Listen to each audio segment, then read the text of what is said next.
Howrah station একটা অনাথ আশ্রম আর একটা গির্জাকে ভেঙে তৈরি করা হয়েছিল এই হাওড়া স্টেশন। 23টা প্ল্যাটফর্ম, 26টা ট্র্যাক, দিনে 600টার কাছাকাছি ট্রেন আর 10 লক্ষেরও বেশি মানুষ। ভারতবর্ষের সবচেয়ে বড় এবং সবচেয়ে ব্যস্ততম এই হাওড়া জাংশন তৈরি হয়েছিল আজ থেকে 170 বছর আগে। কিন্তু কেন এই স্টেশন বানাতে একটা গির্জা আর অনাথ আশ্রমকে ভেঙে ফেলা হলো? কেন হাওড়া স্টেশনে আজও 16 নম্বর প্ল্যাটফর্মটা নেই? ওদিকে 8 আর 9 নম্বর প্ল্যাটফর্মের মাঝখানে যে লম্বা রাস্তাটা, ওটাই বা কেন তৈরি করা হয়েছিল?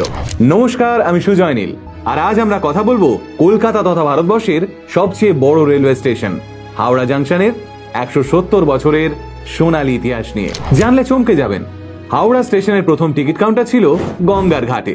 হ্যাঁ, এমনই অনেক অজানা ইতিহাস দিয়ে সাজানো থাকবে আমাদের আজকের এই ভিডিওটা। সময়টা 19 শতকের প্রথম ভাগ। কলকাতায় ঘাঁটি গেড়ে বসা ব্রিটিশ শাসকরা বুঝতে পারলেন ব্যবসা বাড়াতে হলে কলকাতা থেকে দিল্লি পর্যন্ত রেলপথ চালু করতেই হবে। কিন্তু রোল্যান্ড ম্যাকডোনাল্ড স্টিফেনসন সাহেব বুঝতে পারলেন কলকাতা থেকে কোনোভাবেই রেলপথ পাতা সম্ভব নয়, আর এর কারণ গঙ্গা নদী। তাই ব্রিটিশরা সিদ্ধান্ত নিলেন রেলপথ বসবে, কিন্তু সেটা গঙ্গা নদীর ওপারে, অর্থাৎ হাওড়ায়। আজ যেখানে হাওড়া স্টেশন, সেই সময় গঙ্গার ধারে ওই জায়গায় ছিল একটা অনাথ আশ্রম আর গির্জা। মূলত রোমান ক্যাথলিক অনাথ ছেলেমেয়েদের আশ্রয় দেওয়া হতো ওই আশ্রমে, আর ওই আশ্রম এবং গির্জা দেখাশোনার দায়িত্বে ছিলেন পর্তুগিজ মিশনারিরা। কিন্তু সেই সময় আচমকা একটা ভয়ঙ্কর মহামারী দেখা দিল হাওড়ার দিকে।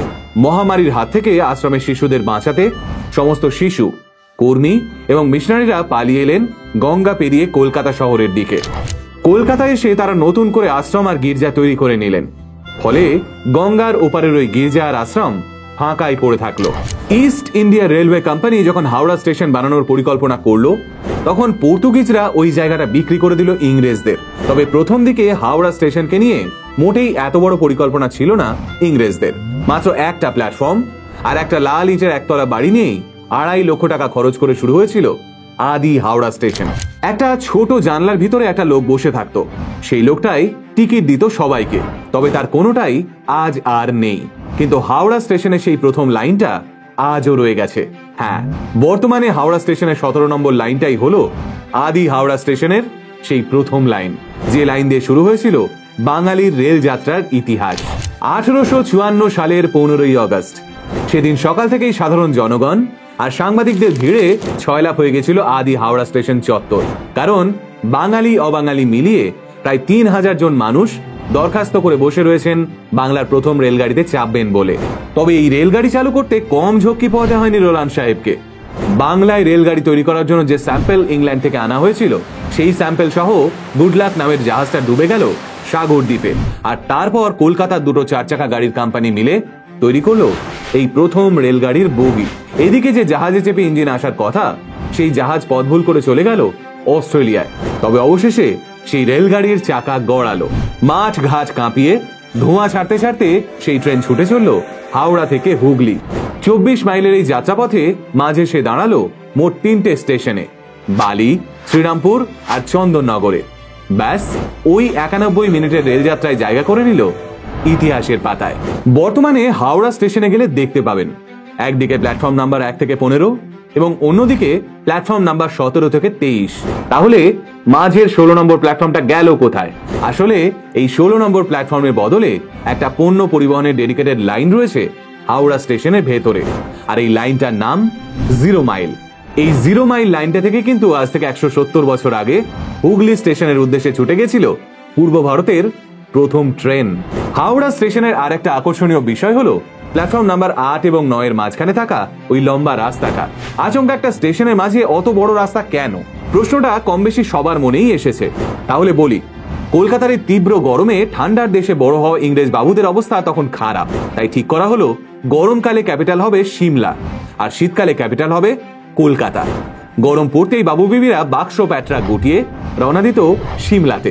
কিন্তু স্টেশনের বাইরে নেমে ট্রেন অবধি অত মালপত্র নিয়ে যাওয়া সমস্যার। তাই ঠিক হলো স্টেশনের ভেতরেই রাস্তা বানানো হবে। 1866 সালে তৈরি করা হলো এই রাস্তা।